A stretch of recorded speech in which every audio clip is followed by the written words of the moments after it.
आज का जो प्रोग्राम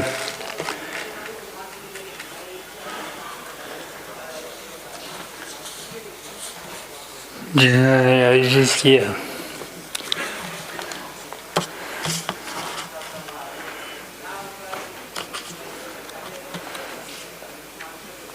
अरुण कुमार जी मंच पर बैठे हुए जॉर्ज के बारे में आस्था रखने वाले हमारे सब साथी,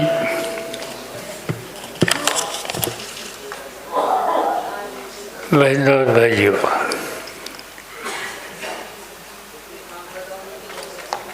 जॉर्ज जाने को 1 साल हो गया।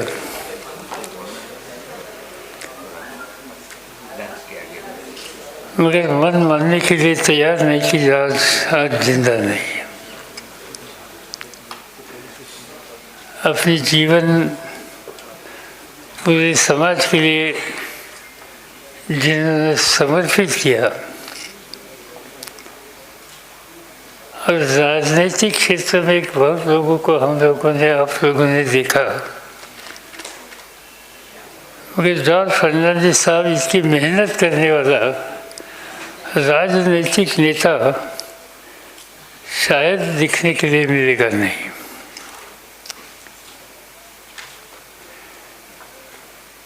जॉर्ज मंगलोर से एक छोटे परिवार से पैदा हुए।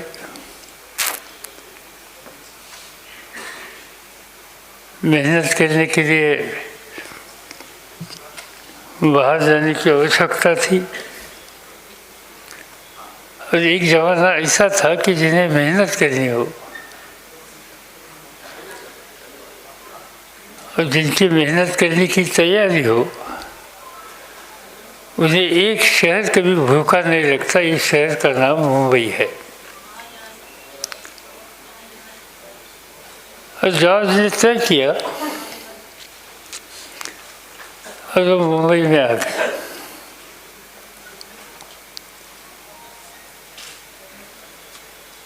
छोटे मोटे काम करके मजदूरों की नगरी, और जिस मजदूरों की नगरी में मजदूरों पर अन्याय होता है, अत्याचार होता है, ये सहन करने की स्थिति जॉर्ज की नहीं थी। और इसलिए जॉर्ज ने मजदूरी के क्षेत्र में ध्यान देने का काम शुरू किया।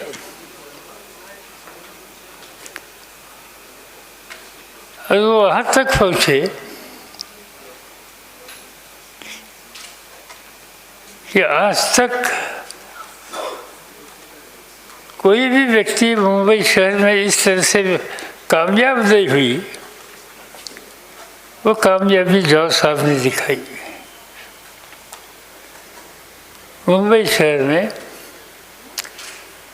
25 लाख से ऊपर ज़्यादा आबादी हर दिन लोकल ट्रेन से ट्रैवल करती है।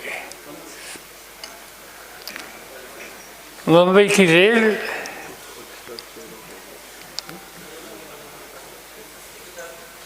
मुंबई कर कभी उन्हें भूल नहीं सकते। और एक दिन रेल में काम करने वाले मजदूरों की हितों की रक्षा करने के लिए जॉर्ज साहब ने, जो केंद्रीय रेल मंत्री थे, उनके साथ बातचीत की कई बार। और जब उन्हें लगा कि यहाँ कोई सहमति या सपोर्ट होने की संभावना नहीं है, तो एक दिन उन्होंने अनाउंस किया कि मुंबई की या महाराष्ट्र की या देश की रेल को बंद करने के बारे में। आज तक इसे किसी ही मजदूर नेता को रेल बंद करने के लिए कामयाबी नहीं आई थी। वो जॉर्ज साहब ने रेल बंद की।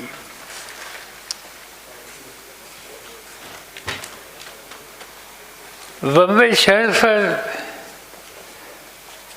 इनकी ज़बरदस्त पकड़ थी कि जॉर्ज साहब ने कहा कि कल बम्बई बंद हो जाएगी, तो बम्बई जो 24 घंटे हमेशा सजग रहने वाली शहर नगरी थी, वो बंद होती थी। चाहे टैक्सी की यूनियन हो, चाहे रेल मजदूरों की यूनियन हो। एक जमाने में सबसे बड़ी महानगर पालिका मुंबई कॉरपोरेशन थी, इनके सभी मजदूरों की यूनियन हो। इस सभी का नेतृत्व जॉर्ज जी के हाथ में था, और इन सभी साथियों को लेकर कहीं भी अन्याय अत्याचार होता है, इन अन्याय और अत्याचार के खिलाफ लड़ने के लिए इन साथियों की मदद से जॉर्ज साहब ने एक बड़ी ताकत पैदा की थी कि किसी के हाथ में भी राज की या देश की हुकूमत हो, गलत रास्ते पर जाने के लिए कोई प्रबंध करेंगे तो उनको सबक सिखाने की शक्ति जॉर्ज साहब ने पैदा की थी।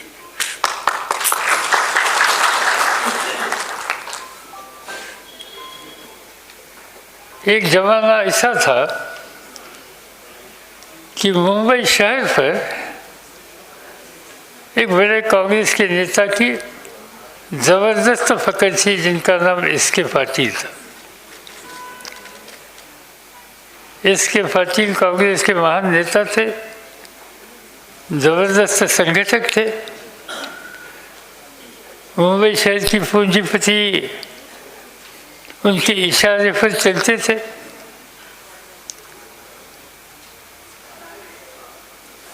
और चुनाव लड़ना, चुनाव जीतना,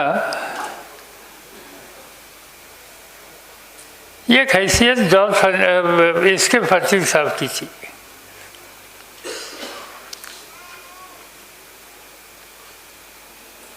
चुनाव आ गया 62 का। हम सब लोग कॉलेज से बाहर निकले थे,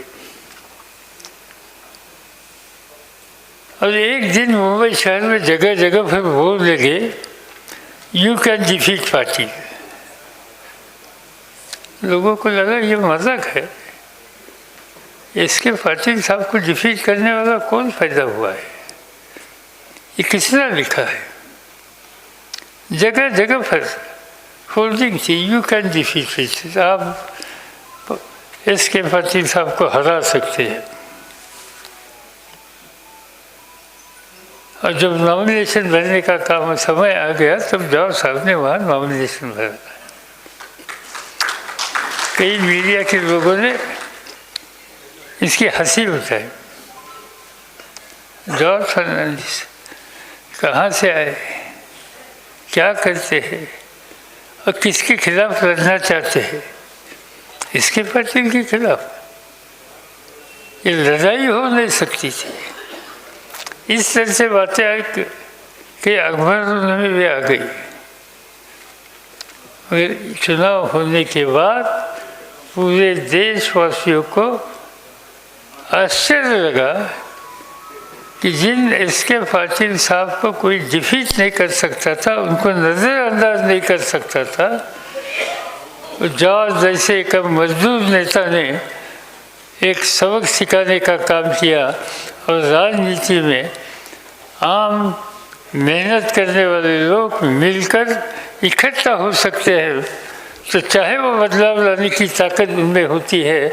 एक इतिहास जॉर्ज साहब ने देशवासियों के सामने रखा है।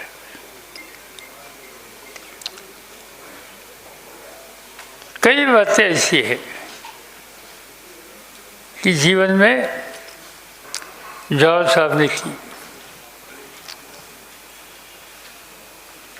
कभी कभी हम लोगों को आश्चर्य लगता था कि कितने घंटे तक काम करने की तैयारी जॉर्ज की होती थी।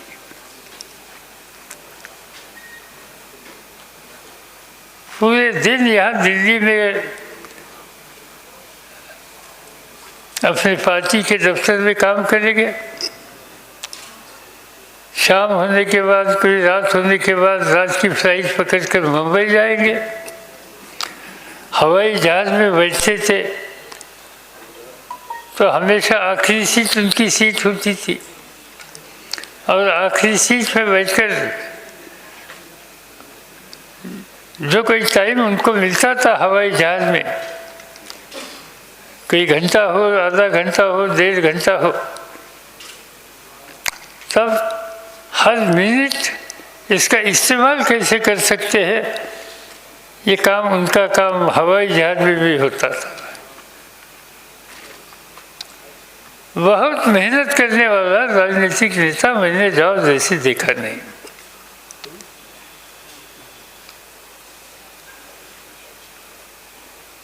जबरदस्त संगठन,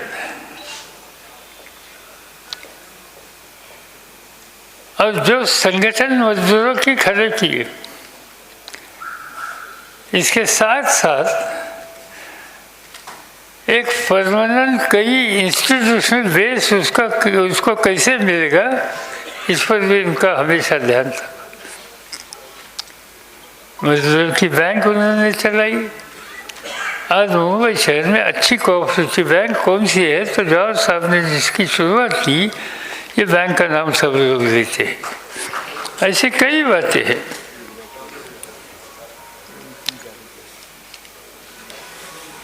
बम्बई से पहले बार देश की सांसद में वहाँ गए। अब पूरे देशवासियों को पता लगा कि इतना अच्छा सांसद, हर सब्जेक्ट का तैयारी करके बोलने वाला सांसद, मेहनत करने वाला सांसद, जॉर्ज जैसा दूसरा पार्लियामेंट ने देखा नहीं था। पहली बार वो मुंबई से पार्लियामेंट में आ गए,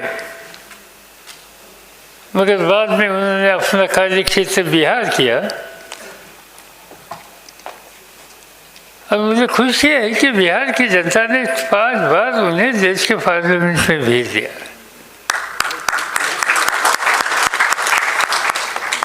कई यहाँ साथी उनके आए हैं, बैठे हैं, और ख़ास तौर पर जब इमरजेंसी थी तब क्या क्या हुआ था, बड़ौदा डायनेमिक शेयर से क्या स्थिति थी, इसकी कीमत उन्हें और साथियों को किस तरह से देनी पड़ी, इस बारे में मुझसे भी ज़्यादा आप लोगों के सामने स्थिति बताने वाले कई उनके साथी यहाँ बैठे हैं। आज परिस्थिति देश की बदली है।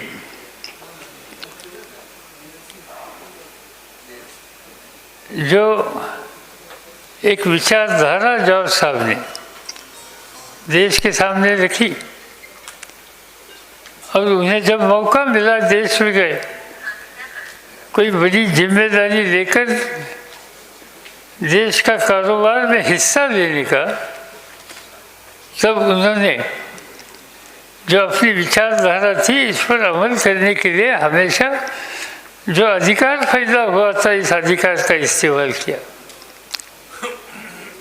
मगर आज वो जो उनकी नीति थी, उन नीति के खिलाफ ये देश अलग रास्ते पर ले जाने का काम हो रहा है। कई बातें हैं। भारत सरकार में नए कदम उठाने के लिए हर दिन कुछ न कुछ होता है। कभी हम लोग देखते हैं, पढ़ते हैं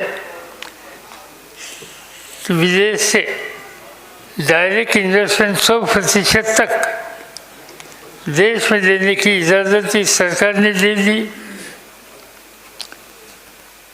चाहे डिफेंस का सेक्टर हो, कई इम्पोर्टेंट बाकी सेक्टर हो, ये सभी क्षेत्रों में डायरेक्ट इन्वेस्टमेंट बाहर के आने की इजाज़त देकर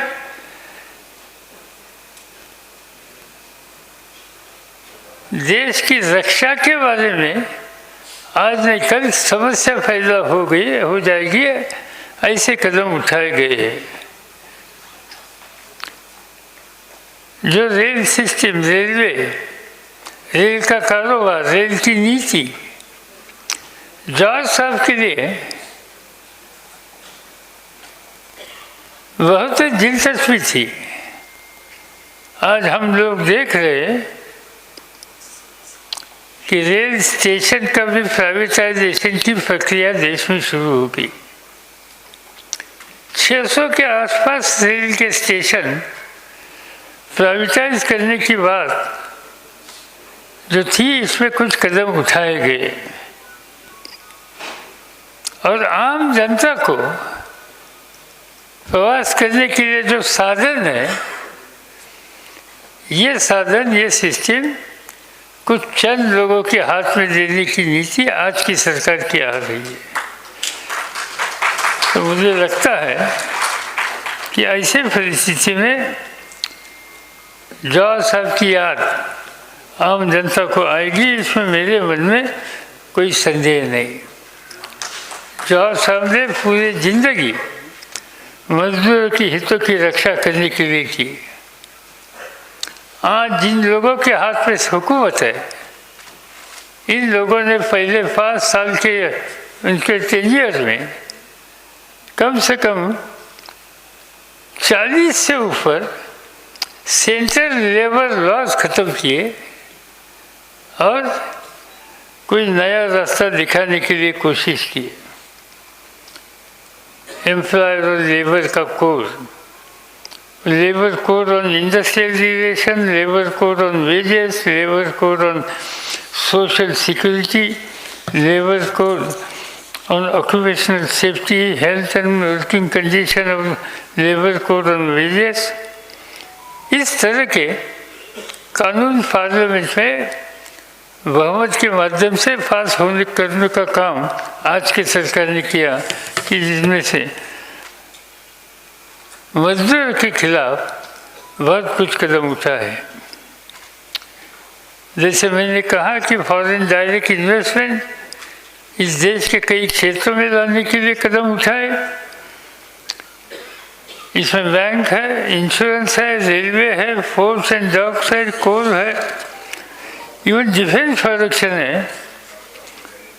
सेंट्रल ट्रेड यूनियन ने जॉइंटली इसके खिलाफ आवाज़ कई बार उठाने के बावजूद आज की सरकार ने इस बारे में कुछ कदम उठाए जो एंटी लेबर है।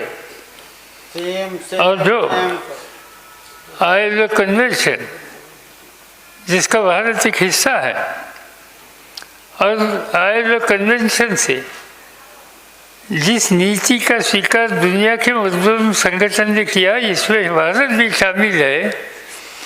ILO कन्वेंशन के भी जो नीति है, इसका वायलेशन करने का काम आज की हुकूमत ने किया। ये सब बातें मैं इसलिए कहना चाहता हूँ कि जॉर्ज जैसे सजग नेता आज रहता था, कि जो मजदूरों की हितों की रक्षा करने के लिए हमेशा मेहनत करता था, तो मुझे पूरा भरोसा था कि ये स्थिति कभी वो होने नहीं देते थे। और इसलिए आज एक बहुत संकट की परिस्थिति से हम सब लोग जा रहे हैं। समाज के गरीब लोगों को, मजदूरों को, खेत मजदूरों को एक अलग स्थिति का सामना करना पड़ता है। और ऐसे समय में इनकी हितों की रक्षा करने के लिए मिलकर कुछ कदम उठाना होगा। और जो जॉर्ज जी के विचारों को हमेशा सम्मान करना चाहते हैं, इन सभी साथियों को राजनीतिक मतभेद हो तो मतभेद दूर रखकर जो एक संकट नौबत देश के सामने आई है और गलत रास्ते पर देशवासियों को ले रहे, इनके खिलाफ हमें एक ज़बरदस्त ताकत तैयार करने की आवश्यकता है। और मुझे पूरा भरोसा है कि जॉर्ज का विचार, जॉर्ज की नीति, जॉर्ज की मेहनत करने की स्थिति, ये सभी हम नज़रअंदाज नहीं करेंगे, सभी हमारे सामने हमेशा रहेंगे। तो आज की परिस्थिति में बदलाव लाने की ताकत हम सब लोगों को मिल सकती है। आज जॉर्ज हमारे साथ नहीं है, मगर उन्होंने जीवन भर जो गरीबों के लिए, मजदूर के लिए, छोटे तबके के लिए जो मेहनत की, कदम उठाए, अन्याय अत्याचार के खिलाफ लड़ाई की, इस रास्ते से जाने की तैयारी हम लोगों ने की, तो मुझे पूरा भरोसा है कि हमेशा लोग जॉर्ज ने दिखाया हुआ रास्ता यही देश का भलाई का रास्ता है, इस मुद्दे पर आएंगे और इसकी तैयारी हम लोगों ने करनी चाहिए। इतना ही कह के जॉर्ज जी का स्मरण मैं यहाँ करना चाहता हूँ और आपसे इजाज़त लेना चाहता हूँ। जय हिंद, जय भारत।